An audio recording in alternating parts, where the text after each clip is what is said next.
Camat Taniwel Timur kembangkan usaha ayam petelur, dorong pemberdayaan UMKM. Kesibukan sebagai kepala wilayah tidak menghalangi Camat Taniwel Timur, Thomas Mawene, untuk berinovasi dalam mendorong kemandirian ekonomi di wilayahnya.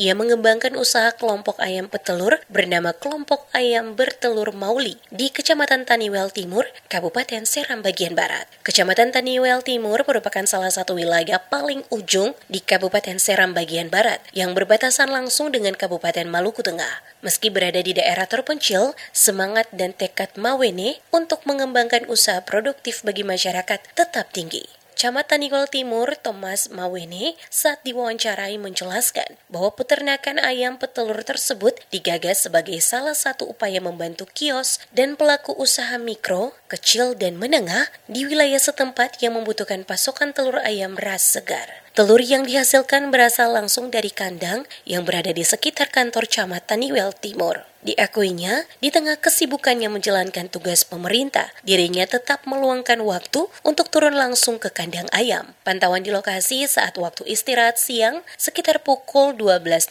waktu Indonesia Timur, ia terlihat mengumpulkan telur-telur yang telah dihasilkan ayam petelur dengan sabar menggunakan ember dari setiap rak penampung. Mawene berharap usaha yang digagas ini dapat menjadi contoh bagi desa-desa lain di wilayahnya agar turut mengembangkan usaha serupa guna meningkatkan perekonomian masyarakat.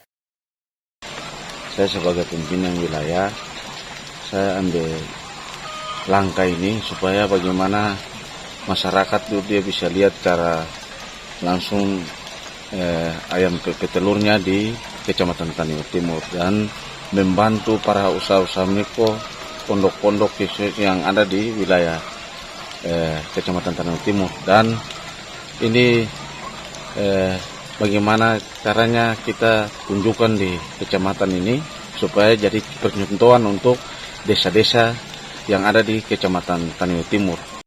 Mawene menjelaskan, saat ini jumlah ayam petelur yang dipelihara mencapai lebih dari 200 ekor. Setiap hari, peternakan tersebut mampu menghasilkan sekitar 200 hingga 400 butir telur. Produksi tersebut dinilai cukup membantu memenuhi kebutuhan telur bagi kios maupun pelaku UMKM di wilayah Kecamatan Taniwel Timur.